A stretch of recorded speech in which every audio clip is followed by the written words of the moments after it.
Bem-vindo ao canal Em Reforma, eu sou o John. Hoje nós teremos um convidado especial falando de um tema especial, que é sobre Jesus.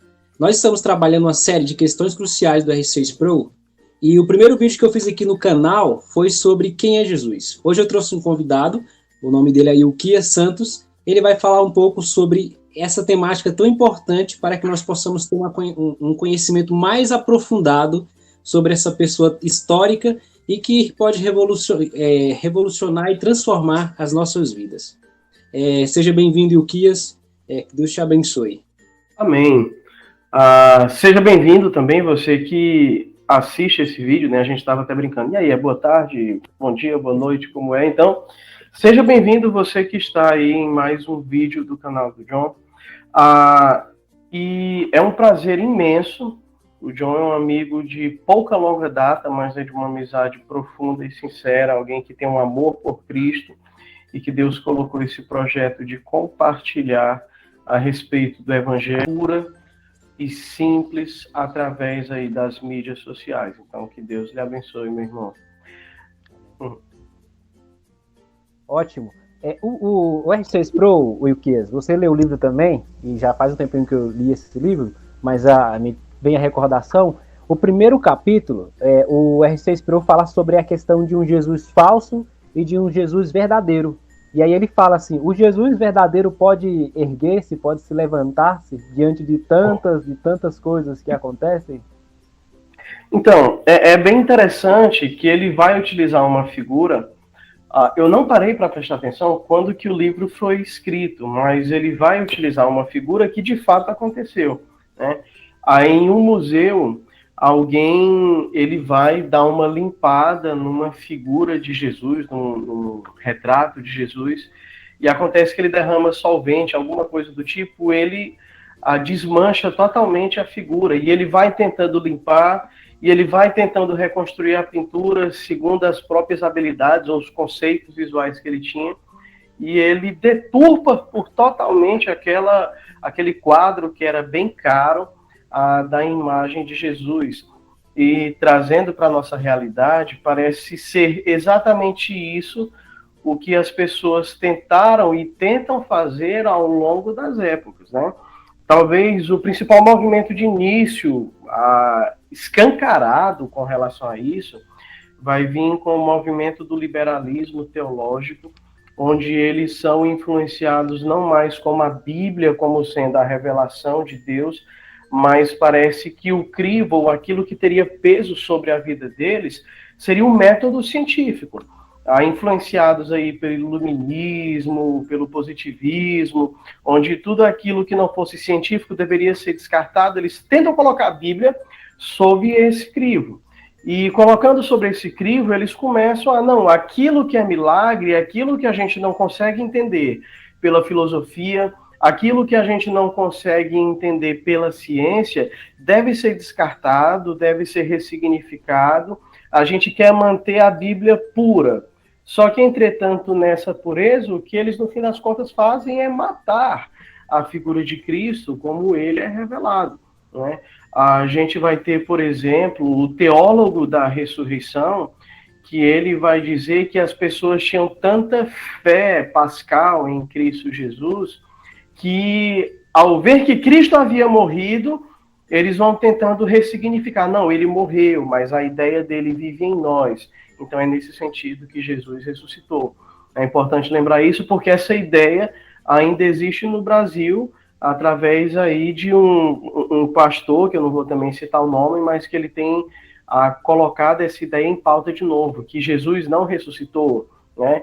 E é interessante porque se a gente for pegar o Jesus defendido pela filosofia, se a gente for pegar o Jesus defendido pelo marxismo, se a gente for pegar o Jesus defendido pela ciência, nós vamos levantar uma série de Jesus, mas o Jesus levantado não é o Jesus que é trazido pelas Escrituras. E isso traz uma série de problemas, porque ou nós acreditamos em Jesus como de fato ele é, ou o Jesus que nós não levantamos não é o Cristo. Como você tinha falado numa conversa de outrora, Se o que nós levantamos não é o Jesus das Escrituras, o que nós levantamos, no fim das contas, é o anticristo. E isso é um problema muito grande. E muitas vezes a nossa tentativa de construir um Cristo, a nossa imagem e semelhança, não é para que nós nos conformamos à ética, ao padrão e à nova vida que Cristo Jesus nos proporciona. Mas, no fim das contas, nós queremos conformar o Cristo, talvez para que o nosso pecado não seja pecado. Talvez porque a gente queira conciliar a nossa consciência com a ideia de um Cristo que aceita nós como quem nós somos. Certo, realmente é isso. O que realmente o autor defende também, como tu bem colocou aí, é que esse Cristo é um falso Cristo, né? É um Cristo que é tentado a se conformar com as perspectivas e cosmovisões que são apresentadas em cada corrente dessa, seja no marxismo, seja em qualquer outra forma de ver o mundo, e isso traz um Jesus pintado de uma forma errada. E onde nós podemos encontrar realmente, Ilquias, o Jesus verdadeiro, o Jesus que veio do céu, Jesus que nos é apresentado de forma autêntica e que tem poder para redimir a raça humana e tal? Isso. O único lugar onde nós podemos encontrá-lo verdadeiramente é nas Sagradas Escrituras. Talvez a maior crítica a respeito disso a gente não tem provas documentais a respeito de Cristo Jesus, mas temos. Se a gente for pegar uma série de cartas direcionadas a imperadores e por aí vai, estou falando isso de material extra-bíblico, né? Nós vamos encontrar, sim, menções ao Jesus, a um Messias e por aí vai, que inclusive foi morto, algumas pessoas tentando justificar até mesmo a ressurreição de Jesus. Nós temos esse material. Mas a gente também não deve esquecer que, para além de inspiração divina, a própria Escritura, que é uma coletânea de livros, de cartas e de epístolas, são também provas documentais e históricas a respeito da existência de Jesus. Muitas pessoas, quando vão ler a Bíblia, pensam que ela está escrita em ordem cronológica. Então, é uma história bonitinha a respeito de Jesus e depois os ensinamentos dele através dos apóstolos. Mas a gente precisa lembrar que o que primeiro foi escrito foram as cartas, foram as epístolas. Ou seja, a existência e a ressurreição de Jesus era de comum acordo. As pessoas morriam por conta disso. Mas chega um determinado momento que a perseguição está tão grande e a deturpação a respeito da comunidade do caminho, que seria o povo de Deus, estava tão grande que eles resolvem agora escrever para contar a história de Jesus, para mostrar que a figura do Jesus, na verdade, era o cumprimento das profecias do Antigo Testamento. Quando nós pegamos os discípulos, ele fala, olha, nós escrevemos essas coisas para que vocês saibam que Jesus de fato era o Filho de Deus. Quando nós pegamos Lucas, o evangelista, o médico amado, ele escreve o Evangelho segundo Lucas e também o livro de Atos, e ele vai dizer, olha, eu escrevi isso, Teófilo, depois de uma acurada investigação. Ou seja, os evangelhos também, na verdade, é um relato cheio de prova testemunhal, de prova documental a respeito de Cristo Jesus, não só da existência. Na verdade, a existência de Jesus nunca foi colocada em xeque. O que era colocado em xeque era a deidade de Jesus. De fato, o Deus homem se fez, o Deus, ele se encarnou, ele se fez homem. De fato, Jesus, ele era o cumprimento, ele era o Messias esperado. Então, quando nós vemos, nós temos as Escrituras Sagradas, e para além disso, nós temos mais de 2000 anos de tradição, onde a essência do Cristo nunca foi mudada. Nós pegamos igrejas centenárias. É interessante perceber que quando nós lemos os anais, as atas dessas igrejas, a cultura muda pra caramba, a figura da igreja muda pra caramba, ela vai cedendo a algumas coisas para se adequar à cultura, mas a essência do evangelho, os ensinamentos a respeito de Cristo Jesus nunca mudaram. Nós temos uma série de credos que justamente são lançados ao longo da história. A gente tem o credo de Nicéia, o credo da Calcedônia, a gente tem uma série de credos justamente para reafirmar de tempos em tempos o credo da igreja em cima de Cristo Jesus, né? A gente tem Thomas Friedel, que ele lança um livro há algumas décadas atrás, que virou até filme, que é Em Seus Passos, o que faria Jesus, né? E isso ficou bem famoso, e o Arthur Sproul, ele também vai atacar isso no livro, porque algumas pessoas tentam seguir a Cristo ou obedecer a Cristo no campo da especulação. Mas a Bíblia, ela não deixa margem para isso, porque o que nós conhecemos a respeito de Cristo é através do testemunho dos apóstolos. Então nós temos a Bíblia, nós temos 2000 anos de tradições para nos ensinarmos a respeito de quem Cristo é. Ótimo, ótimo, bacana. Outro ponto que ele vai trabalhar no livro é acerca dos títulos de Jesus. Como esses títulos, eles falam de coisas maiores. Por exemplo, as pessoas, elas ainda não, algumas, né, não têm essa noção de que falar Cristo, falar Mestre, falar Senhor, junto com o nome de Jesus, tem um significado maior. Explica pra gente o que ele quer dizer quando ele fala acerca dessas coisas. Isso. Eu contei isso para você, né?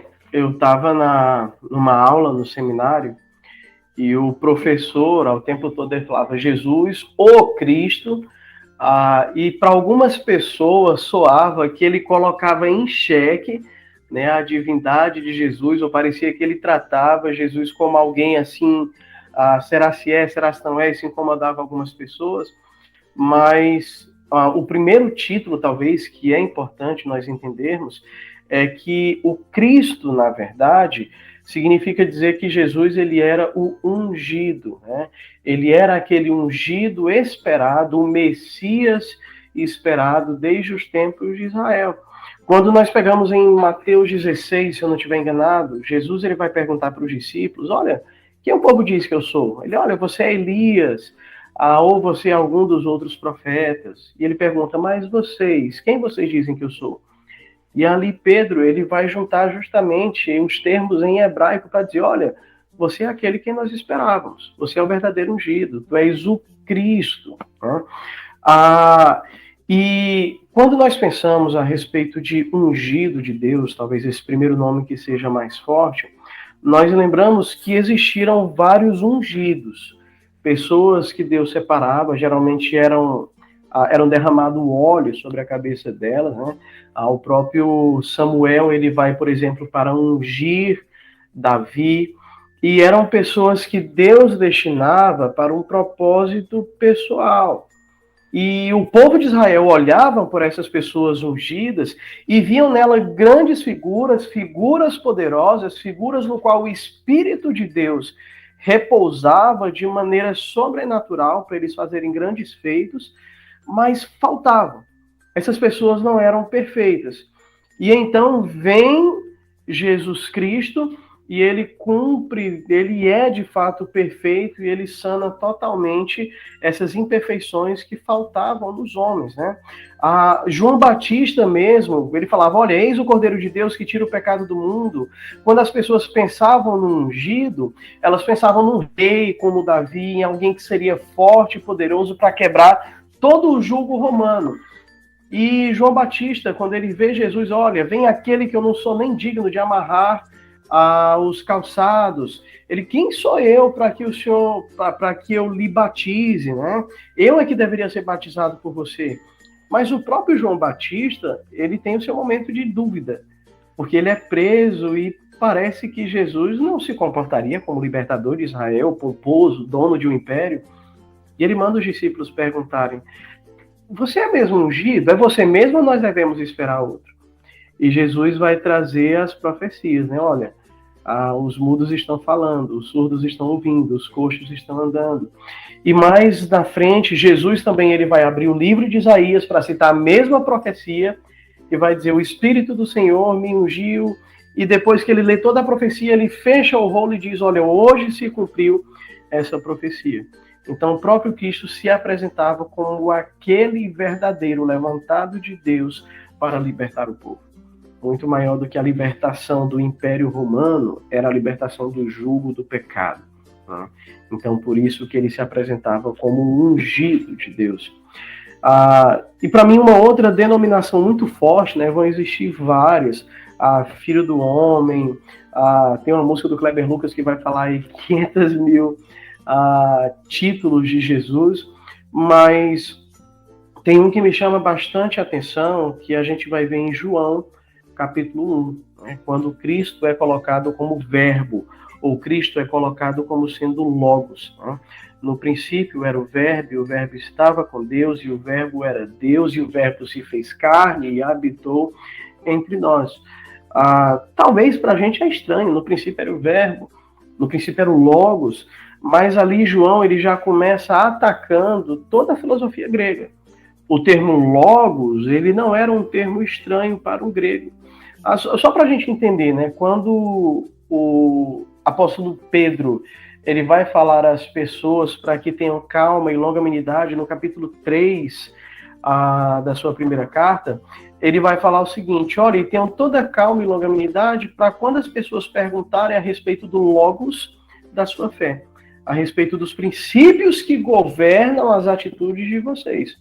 Então, a gente sempre vai ver na cultura grega a ideia de logos como sendo aquele princípio transcendente que vai governar aquilo que é imanente. Então, não seria difícil para um grego pensar como um logos criador do mundo. Não seria difícil para um grego pensar num logos como sendo, de fato, uma divindade acima de tudo aquilo que está no mundo. Só que o apóstolo João ele vai quebrar e fala o seguinte: o logos se fez carne, ele se torna como um de nós, e aí a gente tem um problema muito grande para um grego. Ele armou a sua tenda, ele habitou entre nós. E aí o grego, ele não vai permitir isso. Isso é totalmente fora de lógica, é fora de logos, né, para um grego. Mas é justamente isso porque o apóstolo João vai dizer: olha, aqui é pela fé. Precisamos crer de fato que Jesus é Deus encarnado. Exatamente. E o mais excelente é que, tipo, nós conseguimos, o ser humano em si, ele pode se aproximar dessas verdades bíblicas e conseguir ver isso com facilidade, digamos assim, com facilidade. Não é necessário nem fé para poder você se aproximar do evangelho e entender algumas coisas. É claro que o evangelho vai exigir fé para você crer como que Jesus é um Deus, que Jesus é soberano, que ele é o Senhor das nossas vidas, mas não é necessário tanta coisa. O problema mesmo do ser humano é querer alterar as coisas, é querer convencer o ser humano de algo errado, trazer as coisas ao relativismo. Eu estava esse dia lendo um livro do Piper e ele estava falando acerca do relativismo, que as pessoas querem mudar a verdade. Eles querem, por exemplo, ele cita uma história que está escrita no Novo Testamento, de que os discípulos se aproximam, os fariseus se aproximam de Jesus para tentar pegar ele em alguma coisa, em alguma falha. Os fariseus gostavam de fazer isso. Então eles se achegam até Jesus e eles falam assim: por que autoridade você faz isso, Senhor Jesus? Ele nem chama de Senhor Jesus, estou só colocando aqui. Aí Jesus fala assim, aí Jesus faz uma pergunta para eles, na verdade. Jesus responde com uma pergunta e pergunta a eles com que autoridade, se vocês me responder com que autoridade João Batista fez isso, fazer essas coisas, eu respondo para vocês com que autoridade eu faço isso. E aí eles vai ficar pensando, imaginando na mente deles, mas só que eles não vão falar a verdade. Eles vão corromper a verdade para falar, porque eles estão com medo. Eles têm medo do povo, eles têm medo do povo fazer algo contra eles. Então, esse medo da verdade é que realmente nos desliga de vivermos uma vida verdadeira, de olharmos para o Evangelho e acreditarmos. O Jesus que é apresentado no Evangelho é um Jesus real, é um Jesus verdadeiro. Eu não preciso inventar um Jesus, eu não preciso pintar uma outra imagem de um Jesus. Mas como tu bem colocou, são pessoas que querem alterar o Evangelho para poder mudar as questões e trazer talvez algo mais fácil, mais compreensível, mais acessível ao ser humano. E isso não é o papel de Deus. O Evangelho é verdadeiro e ele fala a realidade que nós precisamos ouvir. E para terminar, o último tópico do livro, Wilkes, ele vai falar sobre o ministério, a vida de Jesus. E como isso é interessante para que nós possamos entender sobre como Jesus andou aqui na Terra e o porquê que foi escrito todos esses relatos, para que foi escrito e esse mistério todo que tem nos evangelhos, que é tão bonito e às vezes também tão difícil de entender algumas coisas. Verdade. Quando nós pensamos na própria vida de Jesus, ela foi diferente de tudo que nós possamos imaginar e talvez é o principal ponto que vai se atacar, por exemplo, o movimento do liberalismo teológico.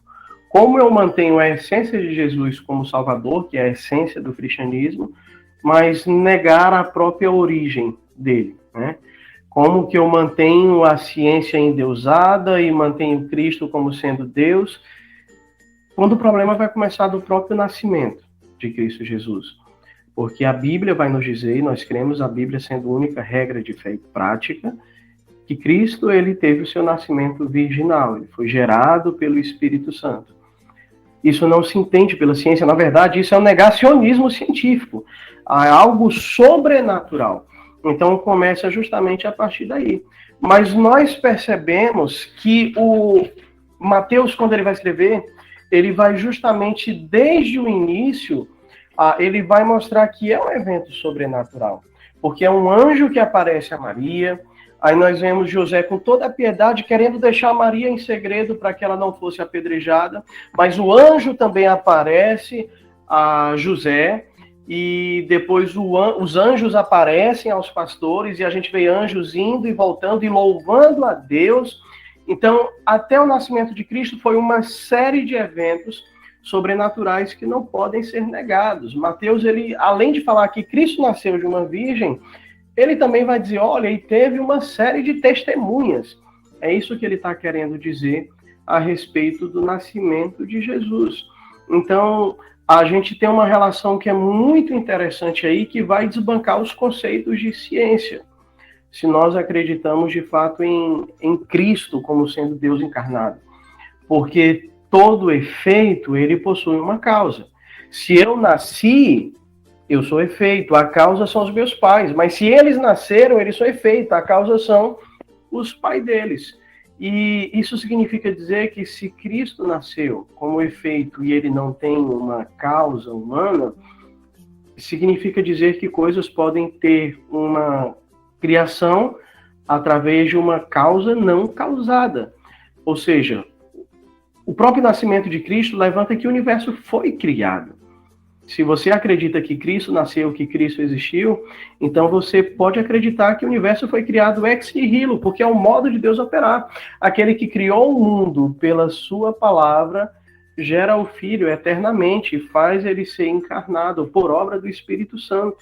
Numa mulher que vai dizer que a minha alma engrandece ao Senhor e o meu espírito se alegra em Deus, o meu Salvador. Maria que diz isso.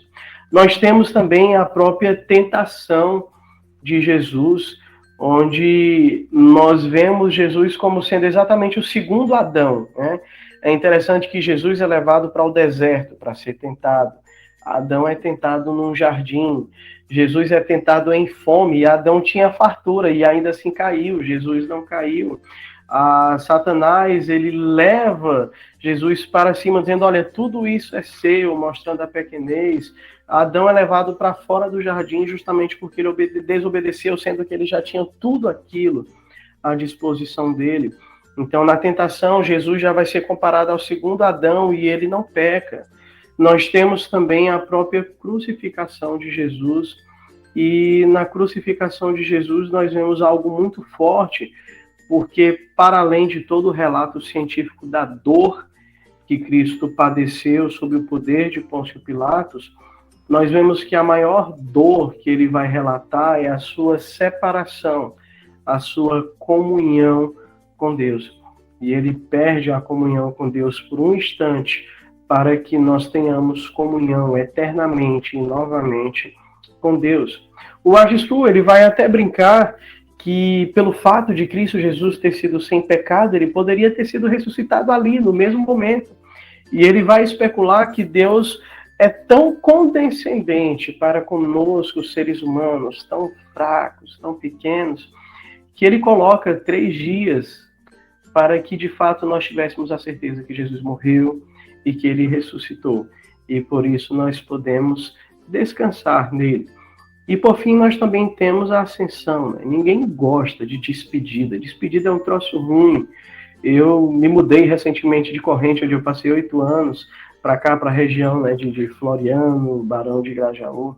E como foi triste a minha despedida, como eu chorei, como as pessoas choraram.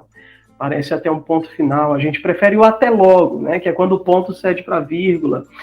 Mas na ascensão de Jesus era exatamente isso, as pessoas olhando para cima, vendo Cristo subindo, e o anjo vai lembrar justamente ele das palavras. Por que vocês estão olhando para cima? Aquele que subia um dia vai voltar. E isso também é o que dá significado à nossa vida. O R.C. Sproul, ele vai dizer, olha, a morte e a ressurreição de Cristo Jesus, elas andam juntos. Se nós temos vida é porque Jesus morreu, mas se nós vivemos é porque ele também ressuscitou, e isso torna a nossa fé e a nossa prática válida.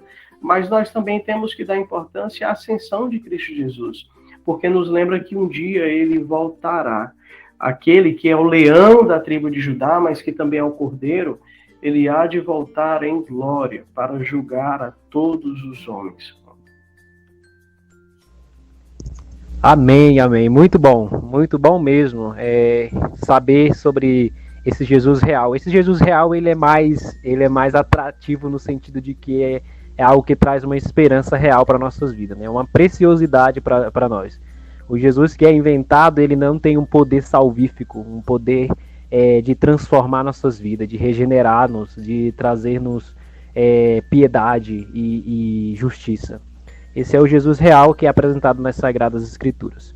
Então, Ilquias, para encerrarmos, apenas agradecer você por ter topado gravar esse vídeo, e esperamos que as pessoas que nos assistir através desse vídeo, que entenda esse Jesus real e que busque viver para Jesus e para a glória dele. Amém. A minha oração é exatamente essa, né? Eu estava lembrando aqui de uma história para finalizar, de alguém que ele vai no postinho médico e ele tá com o braço cortado e chega lá, o enfermeiro fala, olha, eu sou estagiário, mas eu também não tenho boas notas, eu estou aprendendo, então tem paciência comigo. A pessoa fica extremamente nervosa porque a vida dela depende daquilo e parece que ela não está nas melhores mãos. Mas, de repente, ela muda para outro hospital para tentar suturar o seu corte, que foi profundo, e, de repente, chega o médico, olha, confia em mim, porque eu sou bacharel em medicina, eu tenho mestrado e doutorado, especializações nessa área, eu tenho tantos anos de experiência, não se preocupe. É isso que Cristo diz para nós através das Escrituras. Cada nome vai dizer quem ele é, de cada modo como ele se apresenta. Então, independente do teu problema, independente da tua situação, conheça Cristo e deleite-se em Cristo, porque ele é especialista na humanidade, ele é o nosso advogado, ele é o nosso eterno representante diante de Deus. Então, somente confie em Cristo, receba ele como seu Senhor e Salvador, que vida melhor não há. Amém. Então, um abraço, você que nos assistiu até aqui, e que Deus abençoe sua vida. Muito obrigado.